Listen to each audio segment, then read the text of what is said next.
This day, 50 years ago, when the historic Houston We've Had a Problem was spoken after an explosion and rupture of the oxygen tank on a service module. So one site lets you experience the entire nerve-wracking moment from beginning to end and even the aftermath. Take a look.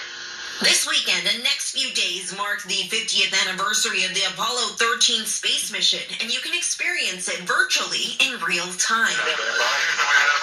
The site ApolloInRealTime.org lets you explore what the mission was like from start to end. We're now approaching the T-minus 1 minute mark. T-minus 1 minute, and counting. You have the option to go through the site on your own time, or since this time 50 years ago we were still in the rescue mission, you are able to go back in time to what they went through exactly in this moment. 13 Houston, go in 30 seconds. It gives you real-time elements of the mission control film footage and all hours of their audio, onboard TV, what the astronauts were saying, and press conferences as they happened. They also provide over 600 pictures and post-missionary commentary. As you click into the dashboard, the date is 50 years ago and the time 9:23 in the morning, pre-launch with reports from the Apollo Saturn Launch Control at Kennedy Space Center. It's the first day of an over 5-day mission that would later be deemed a successful failure, but at the time, Mission Control from Houston does not know that. Instead, they prepare to take over after the launch countdown. 5, 4, 3, 2, 1, 0.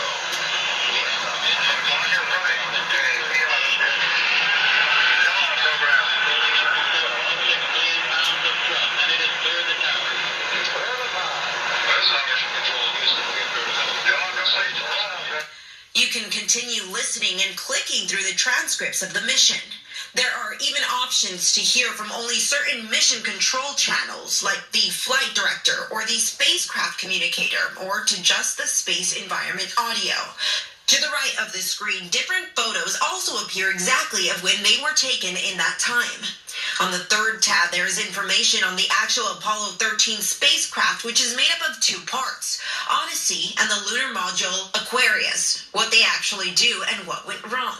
Back in time throughout the journey, there are various shots capturing the emotions from Mission Control, plus several news conferences held as the globe anxiously awaited to hear about the status of the mission. All while this was still ongoing, these are displayed in real time as well. Near the top of the page, there are 3 different timeline options where you can zoom past each moment and see how everything played out from launch countdown to when the problem happened to returning to Earth. Another chair in the control room as we head splashdown.